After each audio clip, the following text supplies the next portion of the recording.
ಪ್ರೀತಿಯ ವಿದ್ಯಾರ್ಥಿ ಮಿತ್ರರೇ, ಪುನರ್ವಿ ಎಜು ಸಂಸ್ಕಾರ್ಗೆ ಸ್ವಾಗತ ಸುಸ್ವಾಗತ. PUC ಮಿಡ್ ಟರ್ಮ್ ಎಕ್ಸಾಮ್ನಲ್ಲಿ ಹೇಗೆ 90+ ಸ್ಕೋರ್ ಮಾಡಬೇಕು ಅನ್ನೋದನ್ನ ಈ ವಿಡಿಯೋದಲ್ಲಿ ನಾವು ತಿಳ್ಕೊಳ್ತಾ ಹೋಗೋಣ. ಅದಕ್ಕಿಂತ ಮುಂಚೆ ನೀವಿನ್ನೂ ನಮ್ಮ ಚಾನಲನ್ನು ಸಬ್ಸ್ಕ್ರೈಬ್ ಮಾಡಿಲ್ಲ ಅಂತಂದರೆ ಸಬ್ಸ್ಕ್ರೈಬ್ ಮಾಡಿ. ಹೆಚ್ಚಿನ ಒಂದು ವಿಡಿಯೋಗಳಿಗಾಗಿ ಪಕ್ಕದಲ್ಲೇ ಕಾಣುವಂತಹ ಬೆಲ್ ಐಕನ್ನ ಕ್ಲಿಕ್ ಮಾಡಿ, ಹಾಗೆ ಲೈಕ್ ಮಾಡೋದನ್ನ ಮರಿಬೇಡಿ. ಹಾಗೆಯೇ ಮಿಡ್ ಟರ್ಮ್ ಎಕ್ಸಾಮ್ಗೆ ಇರುವಂತಹ ಸಿಲೆಬಸ್ ಮತ್ತು ನೋಟ್ಸ್ಗಳನ್ನ ನಮ್ಮ ಚಾನಲ್ನಲ್ಲಿ ಅಪ್ಲೋಡ್ ಮಾಡಿದ್ದೀವಿ. ನೀವು ಭೇಟಿ ಕೊಟ್ಟು ಅದನ್ನು ಸಹ ನೋಡ್ಬೋದಾಗಿದೆ.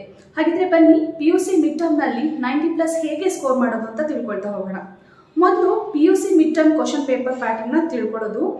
ಎಷ್ಟು ಮಾರ್ಕ್ಸ್ಗೆ ಎಕ್ಸಾಮ್ ನಡೆಯುತ್ತೆ, ಅದರಲ್ಲಿ 1 ಮಾರ್ಕ್ ಕ್ವಶನ್ಸ್ ಎಷ್ಟಿರುತ್ತೆ, 2 ಮಾರ್ಕ್ಸ್ ಕ್ವಶನ್ಸ್ ಎಷ್ಟಿರುತ್ತೆ, ಮತ್ತು 3 ಮಾರ್ಕ್ಸ್, 5 ಮಾರ್ಕ್ಸ್, 12 ಮಾರ್ಕ್ಸ್, 6 ಮಾರ್ಕ್ಸ್ ಕ್ವಶನ್ಸ್ಗಳು ಎಷ್ಟಿರುತ್ತೆ ಅಂತ ನೀವು ತಿಳ್ಕೊಬೇಕಾಗುತ್ತೆ.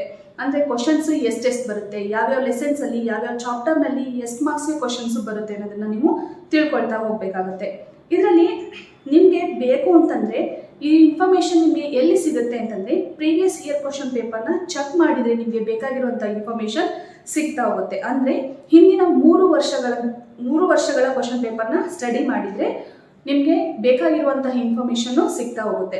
ವರ್ಷಕ್ಕೆ 3 ಕ್ವಶನ್ ಪೇಪರ್ ಸಿಗುತ್ತೆ. ಹೇಗೆ ಅಂತಂದರೆ, ಸಪ್ಲಿಮೆಂಟರಿ ಎಕ್ಸಾಮ್ ಕ್ವಶನ್ ಪೇಪರು, ಮತ್ತು preparatory exam question paper, final exam question paper ಸಿಗ್ತಾ ಹೋಗುತ್ತೆ. ಈ ಕ್ವಶನ್ ಪೇಪರ್ನಲ್ಲಿನ ಕಲೆಕ್ಟ್ ಮಾಡ್ತಾ ಹೋಗಿ. ಇದರಲ್ಲಿ ಮಿಡ್ ಟರ್ಮ್ ಎಕ್ಸಾಮ್ ಇರೋ ಸಿಲೆಬಸ್ನಲ್ಲಿ ಇರುವಂತಹ ಚಾಪ್ಟರ್ನಲ್ಲಿ ಕೇಳಲಾಗಿರುವಂತಹ ಪ್ರಶ್ನೆಗಳಿಗೆ ಆನ್ಸರ್ಸ್ನ ಮಾಡ್ಕೊಳ್ತಾ ಹೋಗಿ.